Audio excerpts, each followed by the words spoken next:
భోగి రోజున పోసే భోగిపళ్ళ పేరంటకం. భోగిపళ్ళు పేరంటకం ఎందుకు పెట్టుకోవాలంటే, పిల్లలకి వచ్చే అరిష్టాలు రాకుండా, ఒంటినున్న పీడ పోవడానికి భోగి రోజున పోసే భోగిపళ్ళు.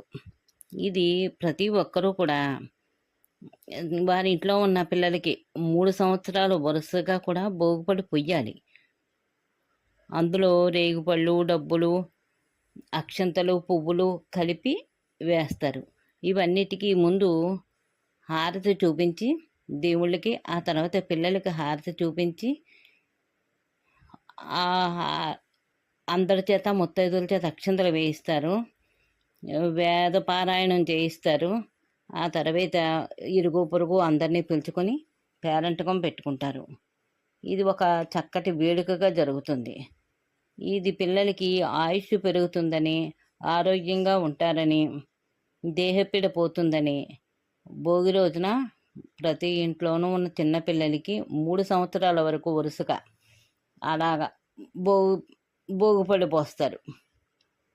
ఈ చిన్నారులిద్దరికీ ఈ రోజున భోగిపళ్ళు పోశారు. అలాగే వేదపారాయణం చేశారు, హారతి ఇచ్చారు, చక్కగా ముత్తైదువుల్ని అలంకరణ చక్కగా చేశారు. ముత్తైదులు అందరికి పేరంటకం పెట్టుకున్నారు. చక్కగా ఉంది. ఇలాంటి పేరంటకాలు ప్రతి ఇంట జరగాలి. పూర్వం ఏదో ఒక వేడుక పెట్టుకుని అందరూ ముత్తైదుని పెట్టుకుని పసుపు బొట్టు పంచిపెట్టుకునేవారు. అలాగే ఇప్పుడు కూడా కాలంలో చేసుకుంటేనే అందరికీ బాగుంటుంది. అందరూ ఒక చోట కలిసి ఆనందంగా ఉండడం వల్ల మనసుకి ఆహ్లాదకరంగా ఉంటుంది, ఆరోగ్యకరంగా ఉంటుంది. కాబట్టి ప్రతి ఒక్కరూ ఇలాంటి ఏదో ఒక వేడుక కల్పించుకునేనా చేసుకుంటూ ఉండడం వల్ల సమాజంలోని అందరూ కలవడం, ఒక పండుగ జరుపుకోవడం అవుతుంది. ఈరోజు జరుపుకునే పండుగలో ఇది ఒక ముఖ్యమైన ఘట్టం.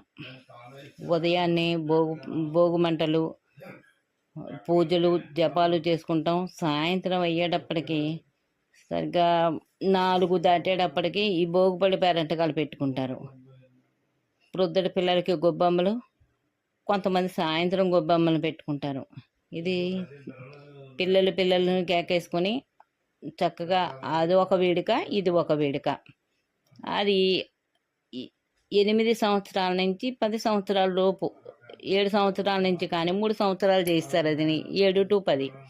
అలాగే ఇది పుట్టినప్పటి నుంచి 3 సంవత్సరాల వరకు